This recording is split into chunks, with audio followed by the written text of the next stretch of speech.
Hello and welcome to another episode of the Invested American Podcast. Thanks so much for tuning in. It's me again, Allie, with my incredible son, Alexander. Alex, how's it going today? It's great, man. Good. It's good. Business is going well? It's going great, going great. You know, here at the Invested American Podcast, I just will ask people to please like, subscribe, and share this content with others. My son, Alexander, and I talk about insurance, talk about business, talk about accountability. Sometimes we'll have guests on the show, but we try to really provide content that would be relatable to people that are in entrepreneurship or in the insurance space. So please like and share with others. You know, there's a lot of great things going on in our business at TIA, and we've got some great agents across the country doing great things. And, just a lot of good things. You know, open enrollment's about to start, and is my shoe there in the way?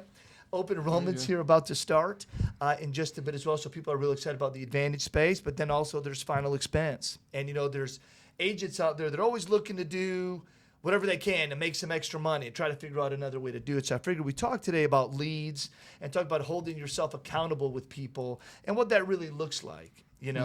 But all in all, how's things going with you? How's business? What do you got going on? Maybe you want to talk about, share a story with everybody, with our viewers today.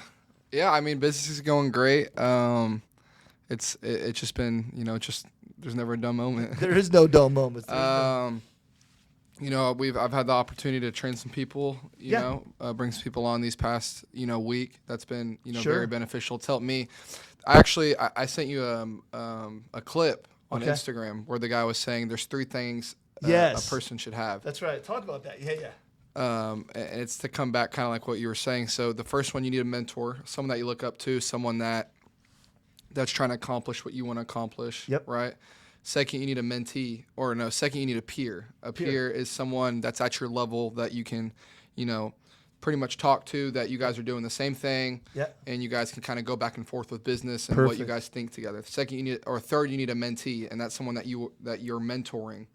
That they're the people that hold you accountable, and they keep you, they keep you on your toes to make sure you hit your goals, and you're not slouching down, because if you're doing crappy, I mean, they don't want to look up to you as a mentor, So that mentee is very, very important when it comes to building your business, because as I continue to bring people on, and with my business, they hold me accountable to making sure I hit my goals. That's right. That's so important, is having, a mentor, someone like you, Sure. a peer, like another agent in the office that, like Jeff, for example. I would say Jeff's like a peer that we can go back and forth in business. Sure. And then like a mentee, someone that I'm mentoring. So, Alex, it's funny that you say that, because you use the term mentee, and I know that's in the video that you sent me. That's what the gentleman was talking about when he was talking about recording the video. And that's really cool, right? But what I will tell you about a mentee is, it reminds me of a principle that I was taught. Actually, when I was partners at the other firm, one of the lines that we would train, and I learned over there, was be the agent that you want your agents to be. Yeah. Be the trainer you want your trainer to be.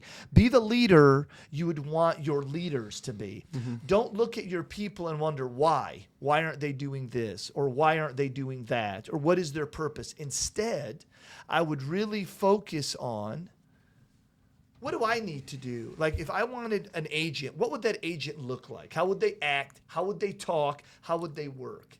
And then become that person. Mm-hmm. Because if you become that person, you'll start role modeling those behaviors. Yeah. And once you start role modeling those behaviors, you'll create a system, a duplication of groups of people that are out there doing the exact same thing. Does that make sense? Yeah, that's good. Yeah. I think, and people may not know, but we're both tied up today because today's a field day. Today is a field day. We're both going out. That's right. I'm actually going with your mom today. We had that seminar we did last week. Yeah. So her and I are actually running some of those appointments. Yep. And we're going to be up in the Owasso area today. So that's going to be pretty exciting. Your mom's getting ready while we record this show. Thanks for Theory being here as always. There's always producing to help make this show happen. And Alex, you're going up to Pryor today, right? Yep. Okay. So where are you getting your resources from? Let's get into some of that. Yeah. To get back to on the topic, right? Yeah. So mainly I work, and I've said this on other podcasts, I mainly work on my business off of referrals. Yes. I always say you can gain 3 to 8 referrals from every client you sit down with.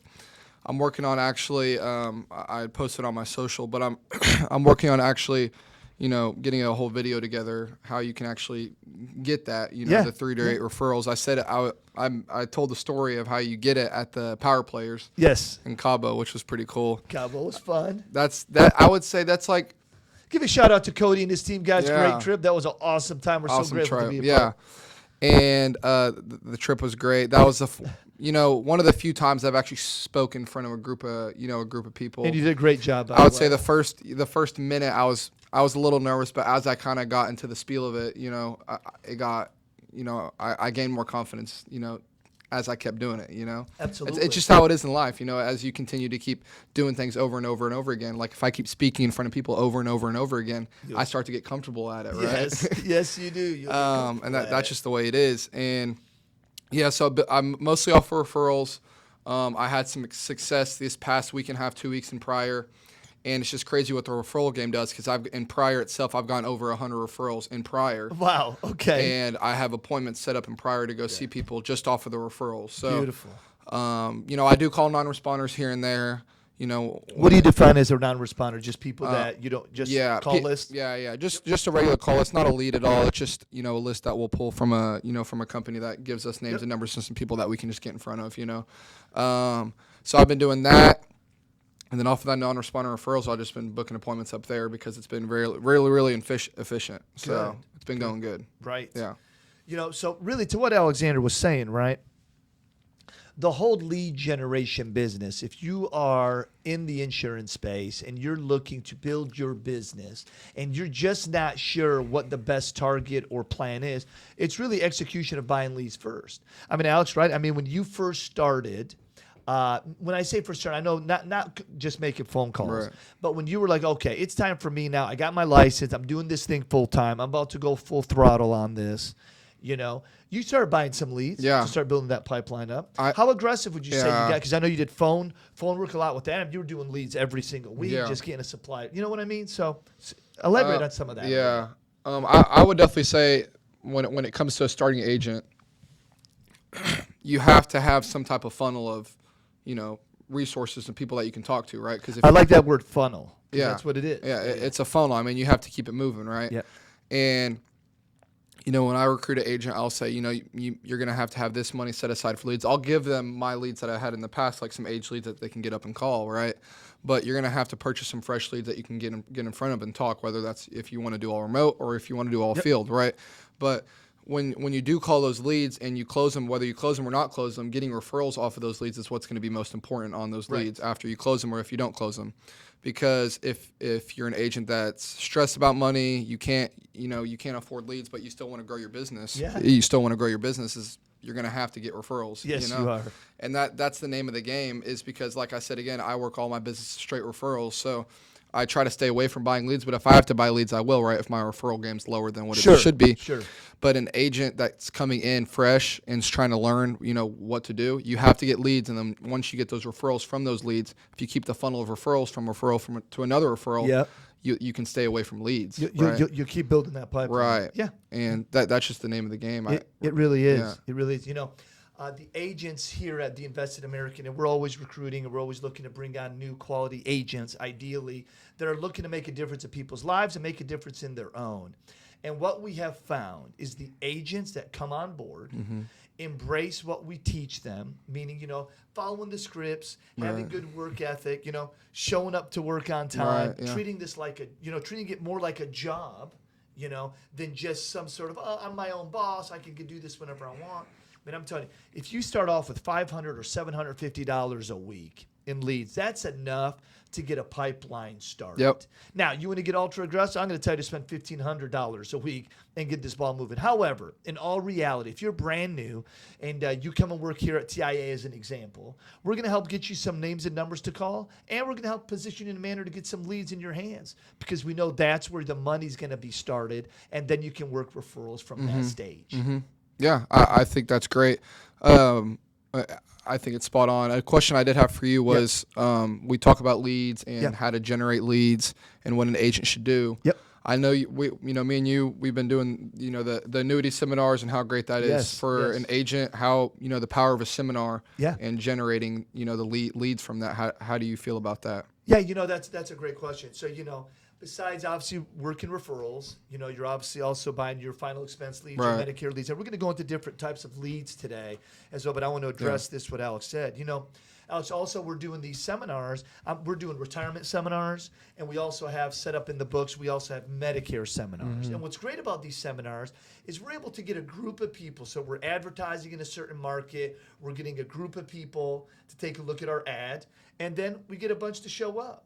What's powerful about that is if you could get someone to show up and you could get face-to-face with them, talk with them, get warm with them, get to know each other, man, it makes life a lot easier when it comes to setting the appointments. It just makes life so much better. Yeah, I could agree. One thing that we've, a seminar from seminar, right? Yes. And this is for any agent doing a seminar. Definitely when the seminar is over, making sure that you try to stop everybody if you can. You know, you need all hands on deck. Bring some agents in to help you stop them to get an appointment, right? That's absolutely right. I think one thing I've learned, and we talked about this the other day, when it comes to our job in general, people can be very stubborn and think that we're just trying to sell them something quick, And I talked with Jeremy about it the other day too. It's like we're genuinely trying to help people, right? And we're trying to get that point off that we are actually trying to help you. That's right. Because sometimes it may look like we're actually trying to just get the sale, but we're really trying to help and protect you, right?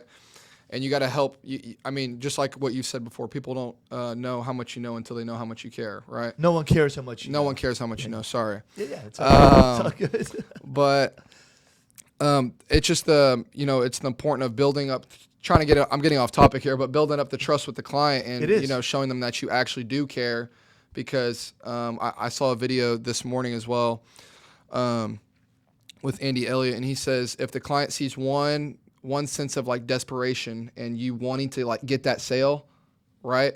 They're gonna say no every time. What he said is every time, and what you say to the client is, hey, it doesn't really hurt me. I don't care either way, but I'm just trying to help you out, right? Just tell him, hey, I'm fine. Literally tell him, hey, I'm fine either way, right? I'm just trying to help protect you. That's right. So that's something else that's kind of stood out. Well, you're talking about commission breath when an agent gets a little too intense and they get way too wound up. And we've both been in that scenario, right? I've even done it myself, right? It's just like it's not a commission breath, but it's like I'm trying to like seriously hard push the close because I'm actually trying to help the person, right? It's not about, like I said, it's the protection and then the commission. It is. It is. I will say though, the truth is that sometimes we might be in a little bit of denial. I have been doing sales well before, I was doing sales at your age, so I've been doing it now well over 29 years of my life. And there have been many a times I've been stressed for money, many a times when I'm trying, and what? That the prospect knows, and that's when they don't buy. The desperation. No one's going to buy from someone that's desperate. Yeah. If your intentions aren't good, it's just not going to happen. And if you do, and you do have the ability to manipulate someone to do something for your gain, I promise you, it's coming back. Yeah. In one way or another, other opportunities are going to come. Chargebacks will just flow through too. Chargebacks will kill you. Yeah. Yep, for sure. Mm-hmm. Diving into this, Alex, to kind of go into this space a little bit, there's different kind of leads. There is your final expense leads, which are traditional, people that are looking for some sort of burial plan, or they're just looking for something maybe for $10,000 or $15,000. You could also buy pre-qualified like term type leads. If someone's just looking for a term policy or a large policy, there's mortgage protection, there's Medicare Advantage, there's supplement, there's traditional leads. When you're telling a brand new agent about buying leads, what is the area or the market maybe you're telling them, or what's your comfort space? And let's kind of get into some of the pros and cons of some of these type of leads a little bit.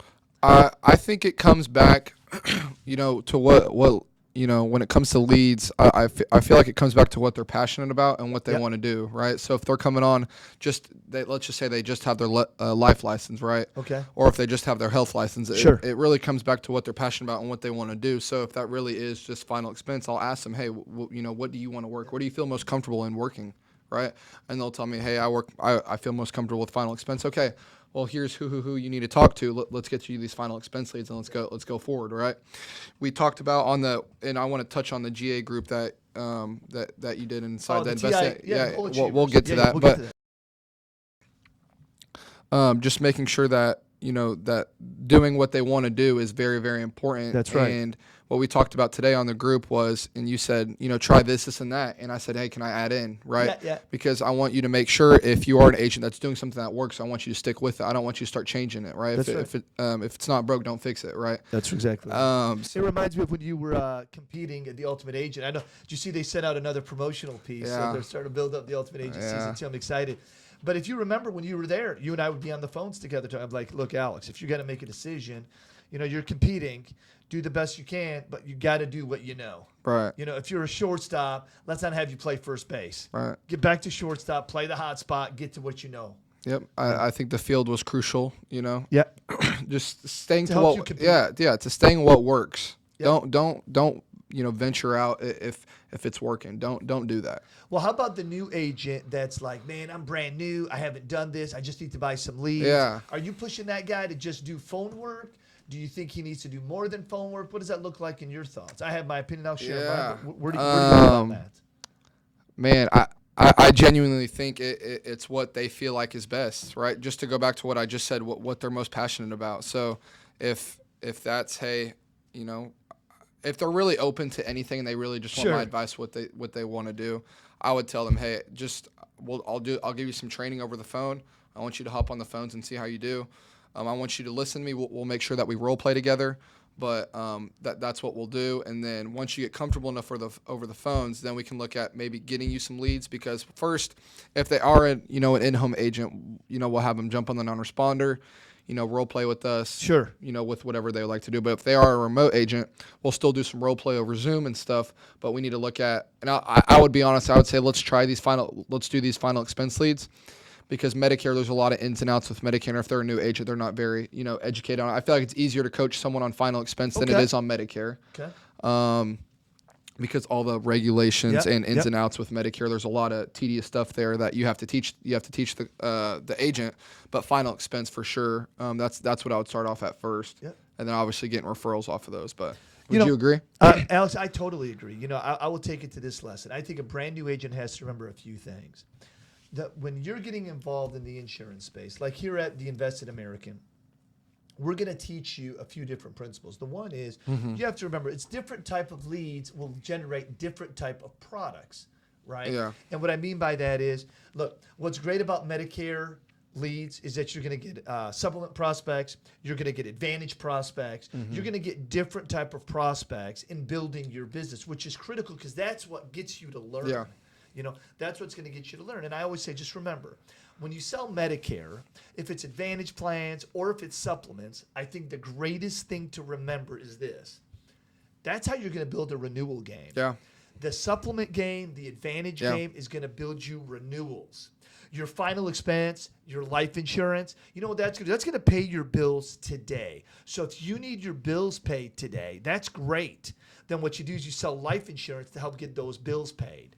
And then as you're learning and you're studying this business, you're going to learn about ancillary products like United National Life. Yep. We actually got Hunter Gordy from United National Life coming into town today. We're pretty excited about that. And that kind of fun. So he's going to be working and training with some of our agents this week. So we're pretty stoked. But you know what? Then you can sell some ancillary. You'll start learning about ancillary products. You'll start learning about annuities and other retirement products, right? And why that's huge is that's going to be game-changing for your life. So you've got renewal business, you've got paying your bills business, and you've got tomorrow money. Exactly. That only works if you're generating leads, working the referral pipeline, right? Keep that pipeline growing. So if it's not with referrals, it's with leads early on, and get in front of people. I think, and then the domino effect happens. Yeah, I think that's so good. Everybody needs to take notes on that for real. But I would say, and I've said this from the get-go, if you are an agent that, if you're an agent that, I say this for every agent, if you're not doing, most agents are just doing final expense, right? But you have to, I say this all the time, I think you're missing out if you're not doing Medicare and ancillary products because like I said, those renewals are so amazing. And, the amount of renewals that I'm starting to get in, what I see from all the stuff that I wrote from a year ago now, right? It's all coming in from Medicare, from ancillary. Right. The life obviously isn't as good. That's why I make sure that we cross-sell. I try to cross-sell in every home because the Medicare is what's going to be the long-term thing. That's exactly right. And just like what you said, the life insurance pays the bills. So, what's great is Adam Jilicic is a guy that works with us, and he's out in North Carolina, and he does a host of leads. He's got a company called Jelly Leads, and he does leads all the time, and he's doing a great job. And I'm excited for him and his success and his, again, consistency at the game and doing it. I think it's important, though, Alex, like when you get on the phone with these leads, so many times there's some people that say, I'm just virtual. I only make calls over the phone. Then you got agents say, hey, man, I'll go see them. When you're on the phone with someone, is there some takeaways or something you can share with everybody when they call a lead that they thought maybe they were just going to sell over the telephone, but this one might be more local, maybe it's in the same state, same city, or a surrounding zip code? What would you suggest someone, or how do you know if maybe I just need to go see this person face to face? Yeah. Because you're going to prior today, but I know you're going on referrals. Right. But what do you tell a new agent that you're training? What should they look to do, or how would they know Yeah. to go? I would, when I'm taking a not a non-responder, if I'm taking a lead call, right, whatever vendor it is, it doesn't matter. I'm going to try to, and if it's a final expense digital lead like Facebook, that's how most are getting generated now is through, or if it's direct mail, obviously that's different. You can try to close that over the phone. I won't dive into that yet, but this is for obviously your digital Facebook lead from like Cody, whoever it is. Most live leads now are straight Facebook digital leads, right? Sure. I would try to one call close it. So I would, go through my script, talking with the client, seeing how they're doing, how they feel. And you'll start to get the vibe when you're building trust with the client. If they're comfortable over the phone, or if they're not, you'll start to understand. It's like a common sense thing. Like you gotta have to read the client over the phone. Yeah. And once you start reading over the phone that the client may not be a little comfortable, that's when you jump into, hey, I'd be open to come seeing you. I'm a face-to-face guy myself, so I would even feel more comfortable sitting down with you rather than do it over the phone. Because now you're actually agreeing with them, because you can tell the client sees that, hey, they're telling you I'm uncomfortable without telling you I'm uncomfortable. Right. You see that, so now you're even agreeing with them, because I always agree no matter what. That's one thing that you have to make sure you do is always agree. Even when you don't agree with them, you always agree with the client, because that's most important, because if you agree with them, it'll make them happy. Then you can kind of go back to your pitch. Sure. Always do that. But now they see that they're uncomfortable. Now you say, hey, honestly, I'm a pretty much face-to-face guy. Like I would feel a lot more comfortable myself even coming to see you face-to-face. So I'll be out there tomorrow. As mornings or afternoons usually work better for you. Take 10 or 15 minutes, and then I'd be out of your hair. Yep. That sounds great. Yeah. Just being real matter of fact, real calm about it. It is. It's like it's so important to see, how to read a client and if they're uncomfortable or not, even in home. Like you have to, you'll be able to read off a client if they're uncomfortable because you didn't build up enough trust. Right? It's very important that you read a client, but don't react to the client, right? Because we had an agent, me and Jagger were going out, and the client got a little uncomfortable, and he asked, like, did you even see that? Were you paying attention to that? I said, hey, dude, I paid attention to the whole thing. I just kind of brushed it off my shoulder. Like, I'm focusing on what the main goal is to protect the client. Absolutely. I don't react to it, because if I react to it, now the client sees, hey, this guy's uncomfortable too. Now we got some awkward tension here, So we got to make sure that could mess things up too, big time. You always have to make sure you're comfortable no matter what, because if the client's uncomfortable and now you're getting uncomfortable, it's getting really awkward quick, and you're about to get out of that house or over the phone. Yeah, reading the room, understanding the psychology of what's going on the telephone. You have to have the ability to really see what energy someone's giving you. I've always said from day one, I've been involved in the insurance business since 2009. I've done sales and did field training for almost 30 plus years of my life. And I will say that field training inevitably is the best. If you want someone to get good on the telephone, you got to get them good in front of somebody. Oh, no, yeah. Because person to person teaches you great people skills that then you can emulate and duplicate. Yeah. So many times, Alexander, the term I like to use is reverse engineering. I think what agents need to look to do to be successful is reverse engineer what they see. Mm-hmm. And I'll give you an example. Me and Jeremy Jones were talking about this the other day. Super good guy, been in the insurance industry, been working with him for almost 3 years, right? And Jeremy and I were talking about what the results of people and what they have, right? So like if someone made $5,000 this week in the insurance business, $4,000, through whatever they made, if that's a number for you that excites you or is something you want, what did they earn? And then what did they do? So you go backwards. And what I mean by backwards is, okay, so if you made $3,000, how many sales did you make? Mm-hmm. I made 3 sales. Okay, you made 3 sales this week. How many people did you get in front of this week? Well, I got in front of 10. Okay, now you know that this person, to make 3 grand, sold 3, but got in front of 10. How many appointments did they set? Man, they had 15 appointments this week. Yeah. So this guy, Jeremy, in this example, is booking 15 to get in front of 10 to sell 3 and make $3,000. Well, how did he get all those people to make those phone calls? Did he buy leads? Did he gather referrals? What did he do, or what did she do to attain the goals that they got? And then you got to figure that out. That's called reverse engineering. Yeah. And that's why you've got to be trained. You've got to be submissive. You've got to say, okay, I'm here to learn. Tell me what to do and how to do it, and I'm just going to do that.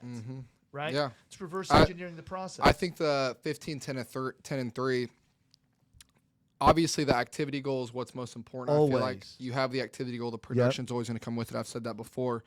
But I think the 3 sales, I think that's even for a base average client or an average agent. Sorry. Yeah. I hear ya. Selling 3. I think now with how even myself, how I've evolved in my business, and looking at Jeff and how he's evolved in his business, and Absolutely. looking at James and how he's involved with his business. It's more like 15, 10, and like 5 to 6. Yeah. But Gotta it's even make the more than that, sales. right? I'm getting. Mainly every week I'm getting in between 8 to 10 people, which is obviously great, right? But I feel like when I'm getting in a home, if I'll at least help a client out with one thing, even That's if right. it's a $20 hospital indemnity product, Sure. right? I'm still helping them out in one facet, Help them with something versus Right, nothing. right. Yeah. Alex. It depends. It depends what they can afford too. Sure. Sure. It's all kind of like a numbers game. It at is some all point. a numbers So, game. yeah. Yeah, it is all a numbers game. I think when I think through on the process and talk about the mentorship, and I talk about this, look, take James Head. James Head's been killing it now. Him and Zach Hanford, they've just been killing the game on the phones. And at one time, we just had a couple agents doing it. Yeah. And it's about where you're coming from. Yeah. If you really believe that you're helping someone, you can make great, great things happen. I was interviewing someone the other day, and we were talking about final expense. Like, oh yeah, man, I just don't like final expense. I'm like, why would anyone spend $82 for $12,000? And I'd be like, because they've got nothing. It's like when someone has nothing, something's better than nothing. So it's about understanding where someone's situation is and filling that need. And I'll tell you, a couple of weeks ago, we had a lady at our house, and she was just making phone call, Crystal Marshall. She was making call after call, trying to set some appointments up. And man, I just got to tell you, it's hard work. If you're out there and you're an agent today and you're making calls on the phone and that's what you're doing, I just want you to know it's a lot of hard work. It's consistency. It's not easy. It's not going to happen overnight. It's not like, oh, I just work from home. It's really no problem. Yeah. No. It can be exhausting and be really strenuous on you because you're just in the same space over and over and over again. So I will tell you, you can get referrals over the phone. It's not as effective when you're face-to-face. But having a multi-pronged attack in different variations while you reverse engineered is what's going to make game changing for your business. And I say, when you say referrals isn't as good over the phone, that is agreeable, because it's better, obviously, face-to-face when asking for referrals and a bunch of different questions. But I've said before, with the referral strategy that, I have, that I will get posted, you can use it exactly remote too. Sure, right? Perfect. Like my last question on the third question I'll share is, hey, who's this neighbor next door? Who's the neighbor to the left? Who's across the street that way? Who's straight across the street? And who's over there, right? You can even ask that remote. Yeah. It's that people, I promise you, not very many agents are doing that, probably less than 1%. I'm sure. Alex. Yeah, and how about, and don't forget to also mention, I'll write it down, your Facebook strategy. We'll talk about that too. Yeah. Go back over question 3 about the neighbors. Yeah, so you do that remote too. Like, I'll end up releasing the whole thing. I need to get this out already, but the whole strategy. But the neighbors, you can even do that over the phone too, after you've helped the client, or if you haven't even helped the client. I think the big thing is separating yourself. Agents that get referrals from other agents is if you're asking referrals, even if you didn't make a sale. That's right. I think that's big too. Because you're asking throughout the presentation. Right. You're Yeah. not just telling them there's to do different it. touch points, right? But that's very, very important too. it goes back to the accountability thing. You're saying that, with dialing leads, it gets tiring. It gets exhausting, and it really does. Like, sure. you've been through it. I've been through it. Oh, yeah. You Keeps us could, busy. yeah, and it's really what it is, and it's really holding yourself accountable. And I think accountability is really self-discipline, and because I think motivation will only last you so long because people get unmotivated very, very fast. Oh, very much. But if you keep your self-discipline there, I think that's what's most important. Really, I agree. If you continue to say self-discipline, motivation doesn't even mean anything anymore because you have it within yourself to be disciplined That's enough right. to keep dialing, to keep making those dials, to keep getting in front of people and hitting your goal. Buying leads, it's funny because so many of these lead companies now are also offering AI bots to help communicate with your prospects. They're also doing training on how to make phone calls. Like I know that Adam spends a lot of time. I know that we've got agents that use lead to client as well, and they invest a lot of time training people that buy leads from. So does the team with Cody and his new lead company that he took over. I mean, there's a lot of training that gets involved, and that's why you were going to mention the GA, so we could talk about even inside of the Invested American, we created our own Goal Achievers accountability team, and the reason that is because I believe accountability is like the core, the nucleus of having success. You can buy all the leads in the world, but if you're not being held accountable on how you're calling them, when you're calling them, why you're calling them, it's just never going to happen the way it needs to. So why don't you touch a little bit on that, having an accountability team, being held accountable to the work you do when you're like, I'm a grown man. I know how to do this. I don't need accountability like everyone else. I think that's your average answer. Yep. But those people are making $1,000, $2,000 a week. I'm not just talking inside the Invested American. I'm talking even outside, right? There's mentors and people that I'm sure they have an accountability team, right? I know Nate and his crew gets on calls and he talks to all of them individually, Nate right? Offered always. And I'm sure there's people in Nate's agency that are like, hey, I'm a grown man. They're always have a bad attitude. I know what I'm doing, but those are the people that are making $1,000 a week. And I've said before, this business is too good, and there's too many different opportunities that you can have to not be making less than $2,000 a week. Absolutely. Right? And I think it's so important what we did with the Goal Achievers, the accountability team inside the Invested American, who are the people that wanted to be in it, right? To holding them accountable, even if sometimes they don't want to be held accountable. That's right. Right. I think that's just number one. And those are people that are that want to excel in their business and achieve things, right, and hit their goal no matter what it takes. Absolutely. And we have to just make sure we're holding people accountable that want to be in that group. And we've seen a couple individuals, right, that are in and out, not making a call, that aren't hitting their goal, that are being lazy, that we think maybe should not be in the group. I'm not totally sure, but I think it's something that's very, very important that even in your own team you create like a accountability group. Whoever wants to be in it, it's going to be hardcore. But if you don't want to be hardcore, then you can just bounce out. Yeah, and it's not a big deal. Everyone's going to work their business at their drum. Right. They're going to beat at their drum. Right. And that's most critical. Yeah. I would say it helps with having accountability, with having daily calls. Like what's good about our group, right, is that we're doing 2 days a week. We do a call. And then 2 days a week, we're in the office together. So it's just really one day where you're not just on there. Getting on a morning call with everyone, what it does to it makes everyone make sure that they're awake, ready to go. There's this natural, like, shit, I got to get on this call right now.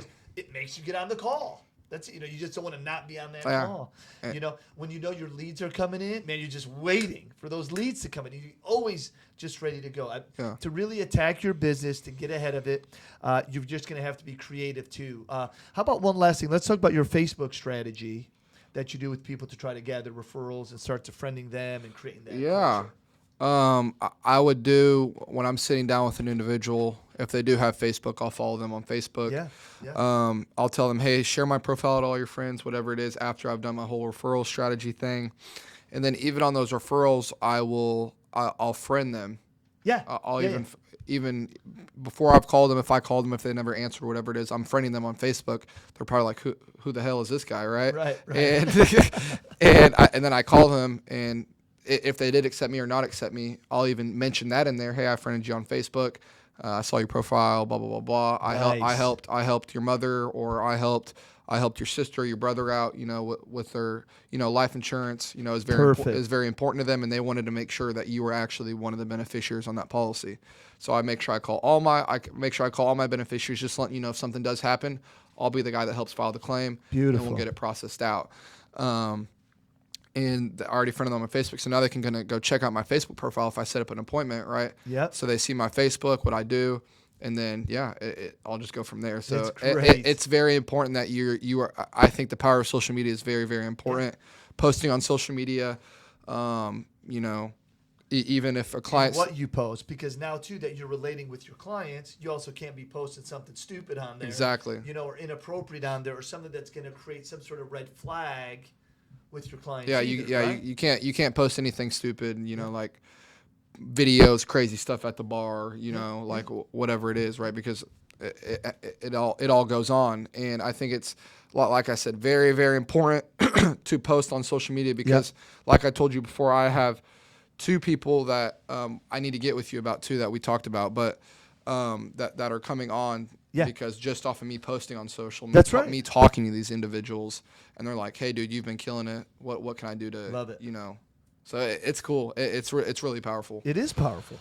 The whole social media part is, and generating the leads and the Facebook leads and all this stuff. Is there anything else, Alex, as we wrap up this week's episode that you want to touch on? This is good stuff. I just think people need to get notes, get ready, call us if they have questions. Yeah. Is there anything else you want to touch on? I think we're good. It's been a great show. It has been a lot of takeaways. So if you guys, leads, accountability, whatever it is, go play back, watch again. Yeah. Because it's really good. Reverse engineer your business. Always be optimistic. Look to build a funnel. Have an accountability team. Be held accountable to what you do. Set goals. Readjust your goals. Improve yourself. Re-engineer your success. Thanks so much for tuning into the Invest in American podcast. Please, again, subscribe, share with others, and stay tuned for more great episodes. We'll talk soon.